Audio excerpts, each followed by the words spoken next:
This video examines an article published in Slate on the 22nd of March 2022. The article was written by Susan Levin, who is a professor of the humanities and philosophy at Smith College, Massachusetts. The article is entitled "Silicon Valley's Favorite Weird Philosophy is Fundamentally Wrong." That favorite weird philosophy is, Levin claims, transhumanism. But as this video will explain, the article makes many fundamental mistakes in its analysis of transhumanism. It's the article, rather than the philosophy, that is fundamentally wrong. Levin is also the author, by the way, of a book published in late 2020, Post-Human Bliss, The Failed Promise of Transhumanism. Transhumanism is a worldview that can help liberate people everywhere from many of the dire threats we are facing in today's turbulent times. As a reminder, transhumanism anticipates the likelihood of a radical transition in the human condition from what can be called H to H+. A transition that uplifts and enhances our most important human characteristics, setting us free from ages-old limitations. The transition is likely to involve an extended period of chaos and turbulence before reaching a new level of stability and growth. This transition is already underway and is poised to accelerate over the next few decades as technological advances put ever more power into human hands, first via the acceleration of the Fourth Industrial Revolution with progress of NBIC, nanotech, biotech, infotech, and cognitech, and before long via the acceleration of what could be a Fifth Industrial Revolution based around the emergence of artificial general intelligence. During the turbulence of that transition, the vision and values of transhumanism can play a key role in alerting everyone to the possibilities ahead. However, one thing that prevents more people from understanding and embracing the transhumanist worldview and from acting on its insights is the spread of a number of ill-informed criticisms of transhumanism. These criticisms distort the philosophy, creating a shallow caricature of it.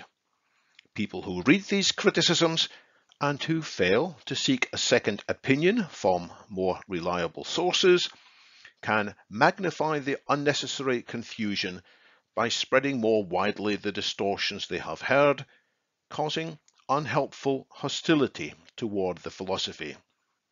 These distortions need to be countered so that the positive benefits of transhumanism can be progressed as quickly and as fully as possible.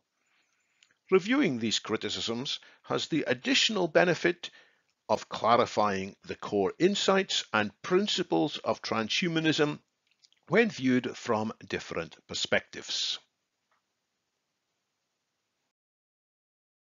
Here's a claim from near the start of Susan Levin's Slate article.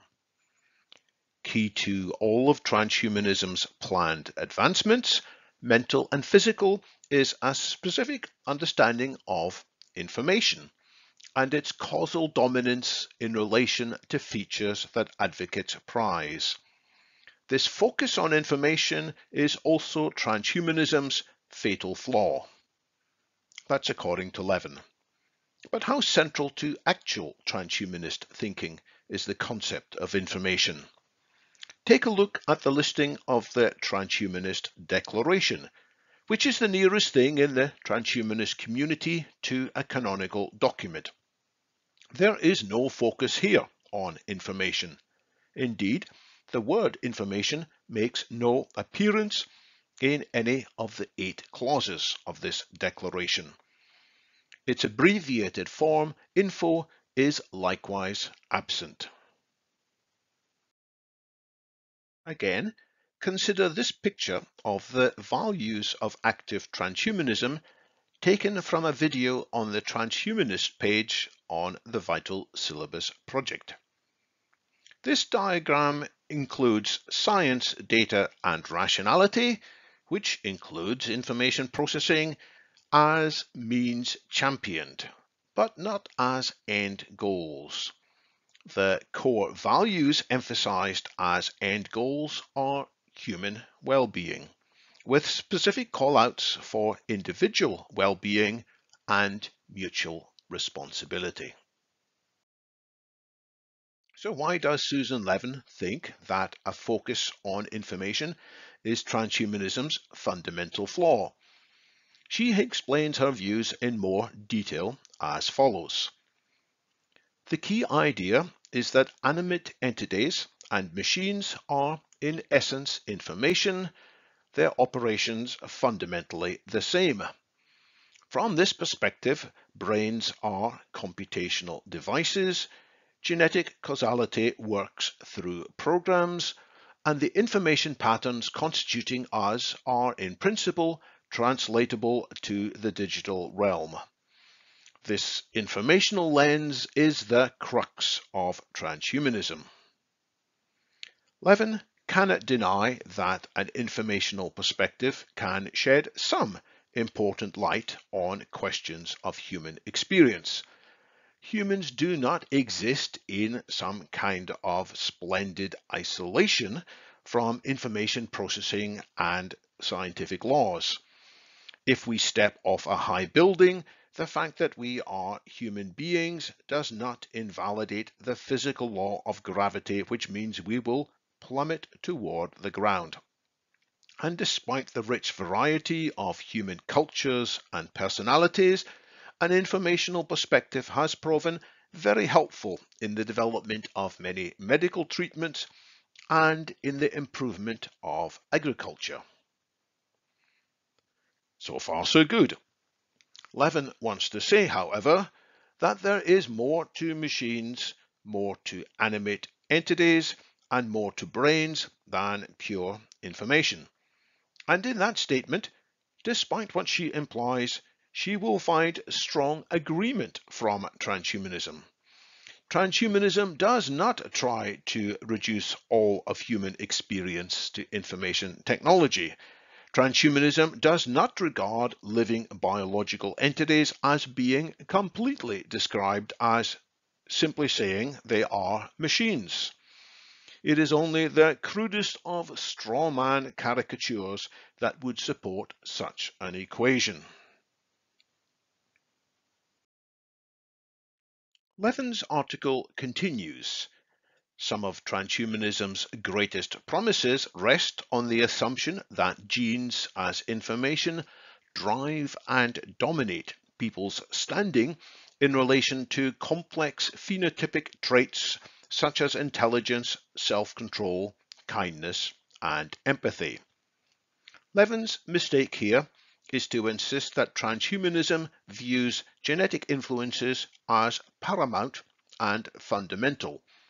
In her view, transhumanism supposedly ignores or discounts other types of influence and other levels of interaction. Again, that is a caricature.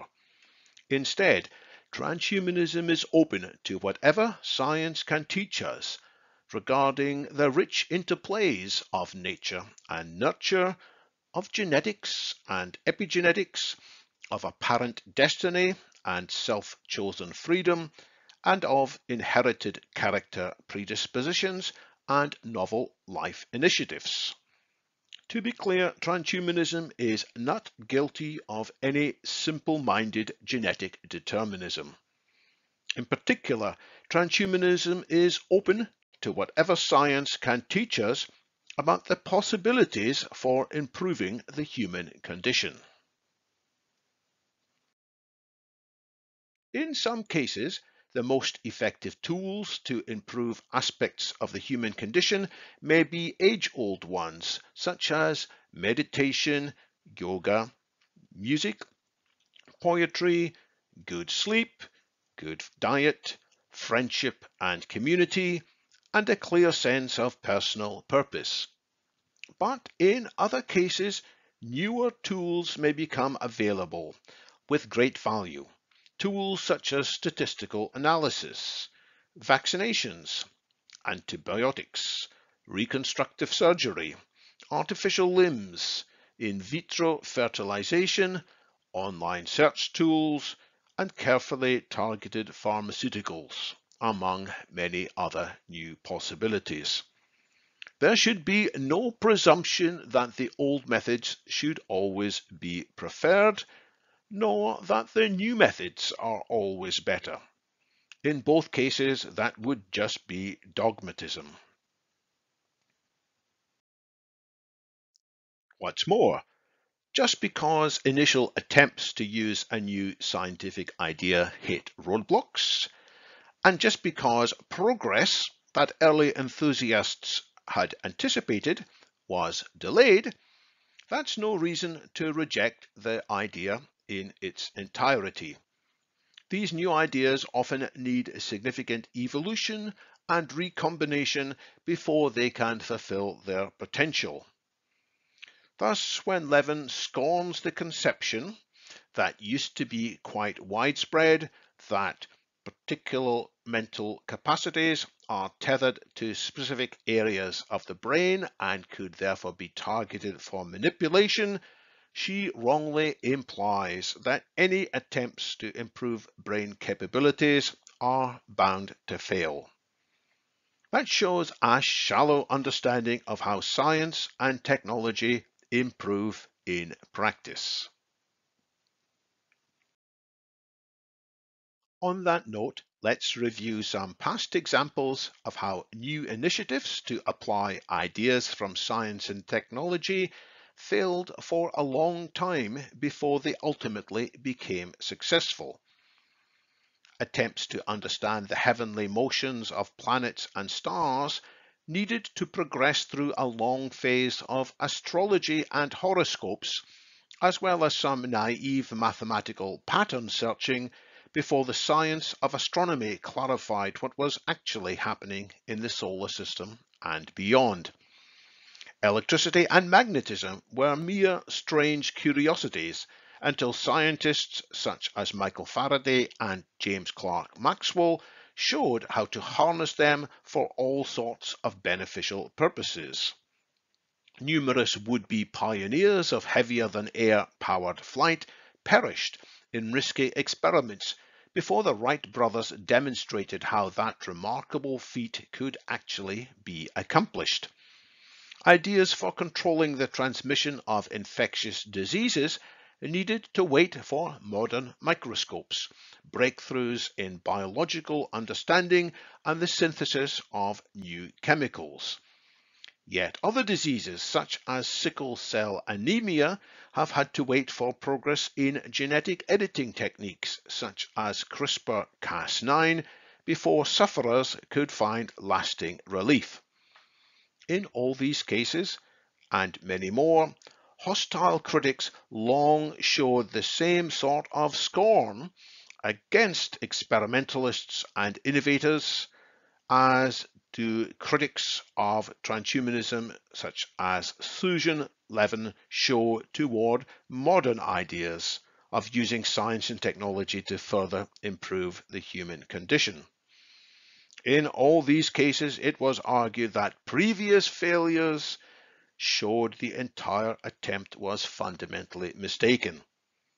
In all these cases, the critics were far too quick, as subsequent history demonstrated. In her article, Levin likes to use the word outdated. For example, she alleges that transhumanists have an outdated conceptualization of the brain. She also writes that transhumanists' presumption that particular mental capacities are tethered to specific areas of the brain is increasingly outdated. And she complains that transhumanists treat as patently correct the increasingly outdated vantage point that biology can be properly described via metaphors such as program, magnetic tape, code, and decipherment. On the contrary, the transhumanist values of openness and respect for scientific findings means a willingness to appreciate new possibilities and not to hang on to previous ideas which have now been superseded. The main point of disagreement, however, may be in philosophical stance. Is the present functioning of the brain, warts and all, with its frequent shortcomings in critical thinking and in emotional resilience, best suited to the fierce challenges and difficulties of today's fast-changing global society? Or might it be possible to improve the operation of the brain by powerful new combinations of both new and old methods? Levin, in her article, seems to imply that traditional methods are all we should be considering using. Transhumanism instead takes the view that we can and should do better. Transhumanism requests that we keep an open mind, and transhumanism grounds that request in reasonable extrapolations of ongoing breakthroughs in science and engineering. Let's look at a particular example that is of considerable interest to transhumanists, the field of nootropics. This field remains relatively young, with its suggestions and investigations of substances that could improve our mental focus, confidence, memory, mood, and so on. The supplements that are currently available from various sources have some encouraging evidence in their favour, along with some indications of potential side effects that may need to be managed. Unfortunately, critics such as Susan Levin can become hung up over concerns about side effects. They assume that these side effects will forever limit the usefulness of nootropic treatments. They insist that other, more traditional methods should always be preferred to improve mental focus, confidence, memory, mood, and so on. That's being dogmatically, unnecessarily restrictive. Indeed, any conclusion that the field of nootropics is fundamentally flawed would be as dogmatically and misguidedly wrong as the critics who used to insist that no pharmaceutical compounds could ever be applied in the treatment of mental or psychological disorders. These critics used to insist, for the treatment of mental disorders, on the primacy in all cases of non-drug approaches, such as encouraging people to change their behavior by sheer willpower, or changing people's social circumstances, and so on. In reality, what can work best for different patients varies significantly from circumstance to circumstance and from patient to patient. But ruling out all medicinal interventions is contrary to what science actually shows us. Likewise, for ruling out in advance, as Levin seems to do, the possibility that new nootropic drugs could usefully and significantly improve human brain functioning without, in due course, noticeable side effects. Another strange distortion in Levin's article is her claim that transhumanists are devoted to capacities maximization. Thus, if mental focus is good, transhumanists allegedly wish to find mechanisms to push focus beyond what would be useful. And if empathy is good, transhumanists allegedly wish to find mechanisms to make everyone dissolve into a sea of maximum mutual empathy. On the contrary, Transhumanism is more than willing to host open conversations about which combinations of human characteristics should be encouraged and enabled, and which combinations would have drawbacks, including drawbacks that weren't initially apparent. There is no single-minded optimization or maximization in transhumanism. Yes, transhumanism does seek to increase human well-being, but transhumanism recognizes that human well-being involves many different dimensions. This brings up another philosophical disagreement.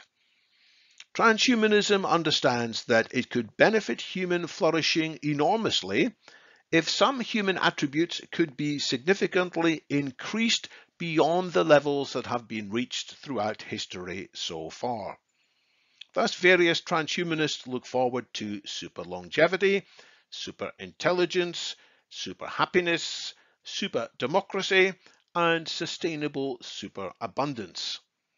Critics of transhumanism often wish instead to limit human experience to what has been the historical norm, norms in which people succumb to bodily decay and degradation after only a few decades of good health, in which people use faulty reasoning modes and cognitive biases all too often when making key life decisions, when people suffer from bursts of egotism and depression, when people live in societies where the strong and powerful often lord it over the weak and oppressed, and when scarcity is a brute fact of life which always dwells in people's thinking, and so on.